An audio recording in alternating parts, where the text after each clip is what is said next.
விவசாயிகள் பிரச்சினைக்கு தீர்வு காண வலியுறுத்தி தமிழகத்தில் இன்று முழு அடைப்பு போராட்டம் நடைபெறுகிறது. விவசாயிகளுக்கு ஆதரவான இந்த போராட்டத்திற்கு திமுக, காங்கிரஸ், கம்யூனிஸ்ட் உள்ளிட்ட கட்சிகளும், வணிகர் சங்கம், பேருந்து, ஆட்டோ உள்ளிட்ட தொழிற்சங்கங்களும் ஆதரவு தெரிவித்துள்ளன. விவசாயிகளுக்கு ஆதரவாக திரையுலகமும் முழு அடைப்பில் பங்கேற்பதால் படப்பிடிப்புகள் ரத்து செய்யப்பட்டுள்ளன. திரையரங்குகளில் பகல் காட்சிகள் ரத்து செய்யப்பட்டுள்ளது. முழு அடைப்பில் தமிழ்நாடு ஹோட்டல்கள் சங்கமும் பங்கேற்பதால் காலை முதல் மாலை வரை உணவகங்கள் செயல்படாது என தெரிவிக்கப்பட்டுள்ளது. அதே நேரத்தில் ஆளும் கட்சியான அதிமுக மற்றும் பாஜக, பாமக, தமாக உள்ளிட்ட கட்சிகள் முழு அடைப்பிற்கு எதிர்ப்பு தெரிவித்துள்ளன. கோரிக்கைகள் ஏற்கப்படாவிட்டால் டெல்லியில் மீண்டும் போராட்டத்தில் ஈடுபட போவதாக ஐயா கண்ணு தெரிவித்துள்ளார். டெல்லியில் 41 நாட்கள் தொடர் போராட்டத்தில் ஈடுபட்ட தமிழக விவசாயிகள் நேற்று முன்தினம் தங்கள் போராட்டத்தை தற்காலிகமாக நிறுத்திக் கொள்வதாக அறிவித்தனர். இதனையடுத்து ரயில் மூலம் அவர்கள் சென்னை வந்தனர். சென்னை சென்ட்ரல் ரயில் நிலையத்தில் அவர்களுக்கு பல்வேறு அமைப்புகளின் சார்பில் உற்சாக வரவேற்பு அளிக்கப்பட்டது. இதனையடுத்து செய்தியாளர்களிடம் பேசிய போராட்டக் குழு தலைவர் ஐயா கண்ணு, முதலமைச்சர் எடப்பாடி பழனிசாமி, மத்திய அமைச்சர் பொன் ராதாகிருஷ்ணன் ஆகியோர் அளித்த உறுதிமொழி மீது நம்பிக்கை வைத்தே போராட்டத்தை தற்காலிகமாக நிறுத்தியதாக குறிப்பிட்டார். தாங்கள் முன்வைத்த கோரிக்கைகள் ஏற்கப்படும் என நம்புவதாகவும் அவர் கூறினார். ஒருவேளை கோரிக்கைகள் ஏற்கப்படாவிட்டால் மே மாதம் 25ஆம் தேதி முதல் டெல்லியில் மீண்டும் போராட்டத்தை தொடங்க உள்ளதாகவும் ஐயா கண்ணு தெரிவித்தார். நில மோசடி வழக்கில் நெல்லை மாவட்ட ஆட்சியர் கருணாகரனுக்கு மாவட்ட உரிமையியல் நீதிமன்றம் பிடிவாரண்ட் பிறப்பித்துள்ளது. நெல்லை டவுன் பகுதியில் லட்சுமி தியேட்டர் எதிர்ப்புறம் உள்ள ஆதீனத்திற்கு சொந்தமான இடத்தில் கடந்த 2010ஆம் ஆண்டு சிவசுப்பிரமணியன் என்பவர் போலி ஆவணங்கள் தயாரித்து கட்டிடம் கட்டியதாக குற்றச்சாட்டு எழுந்தது. இது தொடர்பாக ஆதீனத்தை சேர்ந்த கண்ணன் என்பவர் நெல்லை மாவட்ட உரிமையியல் நீதிமன்றத்தில் கடந்த 2010ஆம் ஆண்டு வழக்கு தொடர்ந்தார். இந்த வழக்கு தொடர்பான ஆவணங்களை அளிக்காமல் நெல்லை மாவட்ட நிர்வாகம் இழுத்தடித்ததாக கூறப்படுகிறது. இதையடுத்து நெல்லை மாவட்ட நிர்வாகம் சார்பில் அதிகாரி ஒருவர் நீதிமன்றத்தில் ஆஜராகி விளக்கமளிக்க வேண்டும் என நீதிபதி கெங்கராஜ் உத்தரவிட்டிருந்தார். ஆனால் அதன்படி அதிகாரிகள் யாரும் நீதிமன்றத்தில் ஆஜராகவில்லை.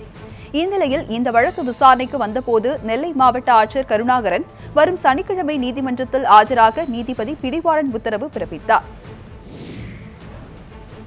ஓய்வூதியம் உள்ளிட்ட கோரிக்கைகளை வலியுறுத்தி சேலம் ஆட்சியர் அலுவலகம் முன்பு கூட்டுறவு வங்கி பணியாளர்கள் போராட்டத்தில் ஈடுபட்டனர். கூட்டுறவு வங்கியில் பணிபுரியும் பணியாளர்களுக்கு ஓய்வூதியம், ஓய்வு பெற்றவர்களுக்கு கருணை ஓய்வூதியம் வழங்குதல் உள்ளிட்ட கோரிக்கைகளை வலியுறுத்தி மாநில தொடக்க கூட்டுறவு வங்கி அனைத்து பணியாளர்கள் சங்கத்தினர் நேற்று வேலைநிறுத்தத்தில் ஈடுபட்டனர். கோரிக்கையை வலியுறுத்தி சேலத்தில் ஆட்சியர் அலுவலகம் முன்பு போராட்டத்தில் ஈடுபட்ட கூட்டுறவு வங்கி பணியாளர்கள் தங்களது கோரிக்கைகளை வலியுறுத்தி முழக்கங்களை எழுப்பினர். இதேபோல் திருச்சி, நெல்லை உள்ளிட்ட இடங்களிலும் போராட்டத்தில் ஈடுபட்ட கூட்டுறவு வங்கி பணியாளர்கள் கோரிக்கை மீது உரிய நடவடிக்கை எடுக்காவிட்டால் மே 22ஆம் தேதி முதல் காலவரையற்ற வேலைநிறுத்தத்தில் ஈடுபட உள்ளதாக எச்சரித்துள்ளனர். கடலில் படகு கவிழ்ந்து விபத்துக்குள்ளானதில் மாயமான 5 எண்ணூர் மீனவர்களை கடலோர காவல்படை உதவியுடன் மீட்க வேண்டும் என மீனவர்களின் உறவினர்கள் கோரிக்கை விடுத்துள்ளனர். திருவள்ளூர் மாவட்டம் எண்ணூர் மீனவ குப்பத்தை சேர்ந்த கந்தன், வெங்கடேசன், சந்தோஷ் உள்ளிட்ட 5 மீன்பிடி கூலி தொழிலாளர்கள் வங்கக்கடலில் மீன்பிடிக்க சென்றுள்ளனர். இதே பகுதியைச் சேர்ந்த விஜயன் என்பவரது படகில் அவர்கள் கடலுக்கு சென்ற நிலையில் திடீரென ராட்சத அலையில் சிக்கிய படகில் கடலில் மூழ்கியதால் 5 பேரும் மாயமாகினர். எண்ணூரை சேர்ந்த மீனவர்கள் 20க்கும் மேற்பட்ட படகுகளில் சென்று தேடியும் மாயமான மீனவர்கள் கிடைக்காதால் அவர்கள் ஏமாற்றம் அடைந்தனர். கடலோர காவல்படையின் உதவியுடன் மாயமான மீனவர்களை மீட்க வேண்டும் என கோரிக்கை விடுத்துள்ள மீனவர்களின் உறவினர்கள் காவல் நிலையத்தில் புகார் கொடுத்துவிட்டு மீனவர்களை தேடும் பணியில் ஈடுபட்டுள்ளனர். முன்னாள் பிரதமர் ராஜீவ்காந்தி கொலை வழக்கில் சிறையில் உள்ள பேரறிவாளனுக்கு வேலூர் அரசு மருத்துவக் கல்லூரி மருத்துவமனையில் சிறுநீரக பரிசோதனை மேற்கொள்ளப்பட்டது. சிறுநீரக தொற்று, மூட்டுவலி உள்ளிட்ட பாதிப்புகளால் அவதியுற்று வரும் பேரறிவாளனை சிகிச்சைக்காக பலத்த பாதுகாப்புடன் வேலூர் அரசு மருத்துவக் கல்லூரி மருத்துவமனைக்கு போலீசார் அழைத்து வந்தனர். மருத்துவமனையில் பேரறிவாளனுக்கு பல்வேறு பரிசோதனைகள் மேற்கொள்ளப்பட்டு சிகிச்சை அளிக்கப்பட்டது. மருத்துவ சிகிச்சைக்கு பிறகு பேரறிவாளன் மீண்டும் வேலூர் மத்திய சிறைக்கு அழைத்து செல்லப்பட்டார். கொடநாடு எஸ்டேட் பங்களாவில் கொள்ளை முயற்சியில் படுகாயமடைந்து மருத்துவமனையில் சிகிச்சை பெற்று வரும் இரவு காவலரை சந்திக்க அனுமதிக்காத போலீசாரை கண்டித்து உறவினர்கள் முற்றுகை போராட்டத்தில் ஈடுபட்டனர். நீலகிரி மாவட்டம் கோத்தகிரியில் உள்ள கொடநாட்டில் மறைந்த முன்னாள் முதல்வர் ஜெயலலிதா, சசிகலா உள்ளிட்ட 5 பேருக்கு சொந்தமாக சுமார் 850 ஏக்கர் பரப்பளவு கொண்ட தேயிலை தோட்டம் உள்ளது. இங்குள்ள சொகுசு பங்களாவில் நேற்று முன்தினம் அதிகாலையில் மர்ம கும்பல் புகுந்து கதவை உடைத்து முக்கிய ஆவணங்களை கொள்ளையடிக்கும் முயற்சியில் ஈடுபட்டது. 9வது நுழைவு வாயில் வழியாக புகுந்த அந்த கும்பல் அங்கு படியில் இருந்த இரவு காவலர் ஓம் பகதூரை படுகொலை செய்தது. இதேபோல் 8வது நுழைவு வாயிலில் இருந்த கிருஷ்ணா பகதூர் என்பவரையும் அந்த கும்பல் தாக்கியதில் அவர் படுகாயங்களுடன் உயிர் தப்பினார். இச்சம்பவம் குறித்து நீலகிரி மாவட்ட எஸ்பி முரளி ராம்பா தலைமையில் 5 தனிப்படைகள் அமைத்து தேடுதல் வேட்டை முடக்கிவிடப்பட்டுள்ளது. இந்நிலையில் மருத்துவமனையில் சிகிச்சை பெற்று வரும் கிருஷ்ணா பகதூரை பார்க்க 50க்கும் மேற்பட்ட சக ஊழியர்கள் மற்றும் உறவினர்கள் சென்றுள்ளனர். அப்போது போலீசார் அனுமதிக்காததால் கோத்தகிரி அரசு மருத்துவமனை வாயிலில் அவர்கள் திடீரென முற்றுகை போராட்டம் நடத்தினர். கொடைக்கானலில் அனுமதி பெறாமல் இயங்கி வரும் தங்கும் விடுதிகள் மற்றும் விதிமுறை மீறி கட்டப்பட்டுள்ள கட்டிடங்களின் உரிமையாளர்களுக்கு நோட்டீஸ் வழங்க திண்டுக்கல் மாவட்ட ஆட்சியர் உத்தரவிட்டுள்ளார்.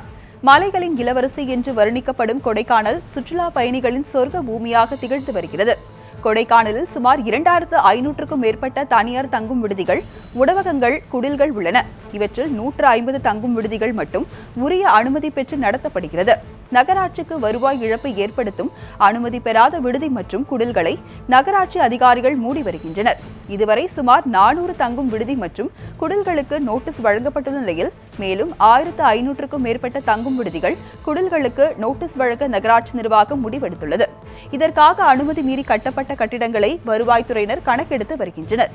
இந்த கணக்கெடுப்பு முடிந்தவுடன் இந்த கட்டிடங்களின் உரிமையாளர்களுக்கு நோட்டீஸ் வழங்க மாவட்ட ஆட்சியர் வினய் உத்தரவிட்டுள்ளார். சேலத்தில் பொதுமக்களின் பங்களிப்புடன் நிறுவப்பட்ட 201 சிசிடிவி கேமராக்களின் செயல்பாட்டை மாவட்ட ஆட்சியர் தொடங்கி வைத்தார். அம்மாப்பேட்டை காவல் நிலைய எல்லைக்கு உட்பட்ட காந்தி மைதானம் பகுதியில் 70 இடங்களில் ஏற்கனவே பொதுமக்கள் பங்களிப்புடன் சிசிடிவி கேமராக்கள் பொருத்தப்பட்டு பயன்பாட்டில் உள்ளன. இந்நிலையில் பொன்னம்மாப்பேட்டை குடியிருப்பு பகுதிக்குள் பொதுமக்கள் பங்களிப்புடன் பொருத்தப்பட்ட மேலும் 201 சிசிடிவி கேமராக்களின் செயல்பாட்டை மாவட்ட ஆட்சியர் சம்பத் நேற்று துவக்கி வைத்தார். மாநகர காவல் ஆணையர் சஞ்சய்குமார் தலைமையில் நடைபெற்ற நிகழ்ச்சியில் அம்மாப்பேட்டை காவல் ஆய்வாளர் நாகராஜன் மற்றும் சிசிடிவி கேமராக்கள் பொருத்துவதற்கு பங்களிப்பு செலுத்திய பொதுமக்களுக்கு ஆட்சியர் சம்பத் பாராட்டு சான்றிதழ் மற்றும் புத்தகங்களை வழங்கினார். நிகழ்ச்சியில் பேசிய சேலம் காவல் ஆணையர் சஞ்சய்குமார், மாநகரின் அனைத்து பகுதிகளிலும் பொதுமக்கள் பங்களிப்பில் சிசிடிவி கேமராக்கள் பொருத்தப்பட்டு வருவதாக தெரிவித்தார். காஞ்சிபுரம் மாவட்டம் மதுராந்தகம் அருகே விதிகளை மீறி விவசாய நிலத்தில் செயல்பட்டு வரும் டாஸ்மாக் கடையை மூடக்கோரி பொதுமக்கள் முற்றுகை போராட்டத்தில் ஈடுபட்டனர்.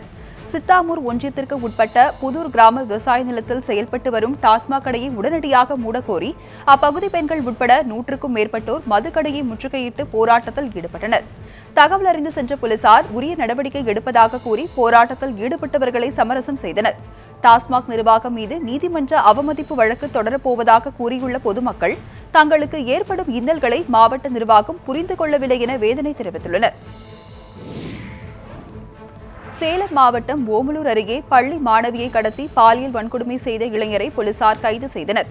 தும்பிப்பாடி கிராமத்தை சேர்ந்த கோபால் என்பவரின் மகள் ஓமலூரில் உள்ள பள்ளியில் 12ஆம் வகுப்பு படித்து வந்துள்ளார். கடந்த மாதம் பள்ளிக்கு சென்று மாணவி வீடு திரும்பாதால் தீவட்டிப்பட்டி காவல் நிலையத்தில் மாணவியின் தந்தை புகார் கொடுத்துள்ளார். விசாரணையில் சரக்கு பிள்ளையூரை சேர்ந்த ரகுநாத் என்பவர் மாணவியை கடத்தி சென்றது தெரிய வந்தது. இந்நிலையில் கடந்த 2 நாட்களுக்கு முன்பு ரகுநாத்திடம் இருந்து தப்பி வந்த மாணவி காவல் நிலையம் சென்று தன்னை ரகுநாத் பாலியல் வன்கொடுமை செய்ததாக கூறியுள்ளார். ரகுநாத்தை கைது செய்து போலீசார் விசாரித்த போது கடந்த 1 மாதமாக மாணவியை பாலியல் வன்கொடுமை செய்ததாக அவர் ஒப்புக்கொண்டுள்ளார். இதையடுத்து ரகுநாத்தை நீதிமன்றத்தில் ஆஜர்படுத்திய போலீசார் நீதிமன்ற உத்தரவுப்படி சிறையில் அடைத்தனர். விழுப்புரம் அருகே திருமணத்திற்கு பெண் கொடுக்காத விரக்தியில் பெண்ணின் தந்தை கத்தியால் குத்தி கொலை செய்த வாலிபருக்கு ஆயுள் தண்டனை விதித்து நீதிமன்றம் தீர்ப்பளித்தது. கள்ளக்குறிச்சி அருகே உள்ள அம்மையாகரம் பகுதியைச் சேர்ந்த முத்துலிப் என்பவர் மகனுக்கு முபாரக் என்பவரின் சகோதரியை திருமணம் செய்து கொடுத்துள்ளனர். இந்நிலையில் முத்துலிப்பின் மகளை தனக்கு திருமணம் செய்து வைக்குமாறு முபாரக் கேட்டுள்ளார். அதற்கு மறுப்பு தெரிவித்ததால் முத்துலிப்பை கத்தியால் குத்தி கொலை செய்த முபாரக்கை போலீசார் கைது செய்து கள்ளக்குறிச்சி நீதிமன்றத்தில் ஆஜர்படுத்தினர். வழக்கை விசாரித்த நீதிமன்றம் முபாரக்கு ஆயுள் தண்டனையும் 6000 ரூபாய் அபராதமும் விதித்து தீர்ப்பளித்தது. சென்னை விருகம்பாக்கத்தில் கார் திருடிய பட்டதாரி இளைஞர்கள் 2வரை போலீசார் கைது செய்து காரை பறிமுதல் செய்தனர். சென்னை விருகம்பாக்கம் அருணாச்சல சாலையில் அடுக்குமாடி குடியிருப்பில் வசித்து வருபவர் கிரண். இவருடைய கார் சாவி சில நாட்களுக்கு முன் காணாமல் போன நிலையில் அடுக்குமாடி குடியிருப்பின் கீழ் நிறுத்தி வைக்கப்பட்டிருந்த காரும் காணாமல் போனது. இதுகுறித்து விருகம்பாக்கம் போலீசில் கிரண் புகார் தெரிவித்ததை அடுத்து அடுக்குமாடி குடியிருப்பில் பொருத்தப்பட்டிருந்த சிசிடிவி கேமரா காட்சிகளை கொண்டு போலீசார் ஆய்வு செய்தனர். அதில் மயிலாடுதுறையை சேர்ந்த முகமது ஹசன் என்ற காரைக்காலை சேர்ந்த பால்ராஜ் ஆகிய இருவர் காரை திருடியது தெரிய வந்தது. இதையடுத்து இருவரையும் கைது செய்து விசாரணை நடத்தி வருகின்றனர். நாமக்கல் அருகே தந்தையை மகனை அடித்து கொலை செய்த சம்பவம் அப்பகுதியில் அதிர்ச்சியை ஏற்படுத்தியுள்ளது. நாமக்கல் மாவட்டம் தோட்டமுடையான்பட்டி கிராமத்தை சேர்ந்த தங்கவேல் செல்லையம்மாள் தம்பதியினரின் மகன் நவீன்குமார். இவர் தனியார் பாலிடெக்னிக் கல்லூரியில் 2ஆம் ஆண்டு படித்து வந்தார். குடிபோதையில் வீட்டிற்கு வந்த தங்கவேல் செல்லையம்மாளிடம் தகராறில் ஈடுபட்டதாக தெரிகிறது. இதனை கண்டு ஆத்திரமடைந்த நவீன்குமார் வீட்டில் இருந்த முக்காலியை எடுத்து அடித்துள்ளார். இதில் படுகாயமடைந்த தங்கவேல் சம்பவ இடத்திலேயே உயிரிழந்துள்ளார். தவறி விழுந்த தங்கவேல் இறந்துவிட்டதாக கூறி இறுதிச் சடங்குகள் செய்து எரித்துள்ளனர். இந்நிலையில் தங்கவேல் அடித்து கொலை செய்யப்பட்டதாக எருமப்பட்டி போலீசாருக்கு தகவல் வந்ததை அடுத்து சம்பவ இடத்திற்கு சென்ற போலீசார் நவீன்குமார் மற்றும் செல்லையம்மாளிடம் விசாரணை மேற்கொண்டனர். தந்தையை தாக்கிய போது நவீன்குமாரும் மது அருந்தியதாக போலீசாரின் முதல்கட்ட விசாரணையில் தெரிய வந்துள்ளது. குடும்ப தகராறில் தந்தையை மகன் அடித்து கொலை செய்த சம்பவம் அப்பகுதியில் பரபரப்பை ஏற்படுத்தியுள்ளது.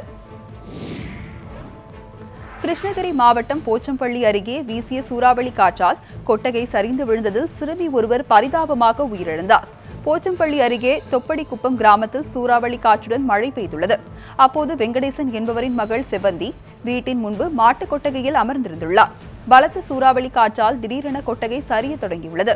அப்போது சிறுமியின் அலறலை கேட்டு பெற்றோர் ஓடி வருவதற்குள் சிமெண்ட் தூண் விழுந்ததில் சம்பவ இடத்திலேயே சிறுமி பரிதாபமாக உயிரிழந்தார். 3ஆம் வகுப்பு படித்துக் கொண்டிருந்த சிறுமி எதிர்பாரா விதமாக உயிரிழந்த சம்பவம் தொப்படிக்குப்பம் கிராம மக்களை சோகத்தில் ஆழ்த்தியுள்ளது. நெல்லை மாவட்டம் களக்காட்டில் வீசிய சூறைக்காற்றால் 5000 வாழை மரங்கள் சாய்ந்ததால் விவசாயிகள் வேதனை அடைந்துள்ளனர். களக்காட்டில் கடந்த 17 மற்றும் 20ஆம் தேதிகளில் வீசிய சூறைக்காற்றால் 20,000க்கும் மேற்பட்ட வாழை மரங்கள் சேதமடைந்தன. இந்நிலையில் நேற்று மீண்டும் சூறைக்காற்றுடன் லேசாக மழை பெய்துள்ளது. மேல கருவேலங்குளம், கீழப்பத்தை, மஞ்சுவிளை உள்ளிட்ட பகுதிகளில் காற்று பலமாக வீசியதில் 5000 வாழை மரங்கள் சேதமடைந்தன.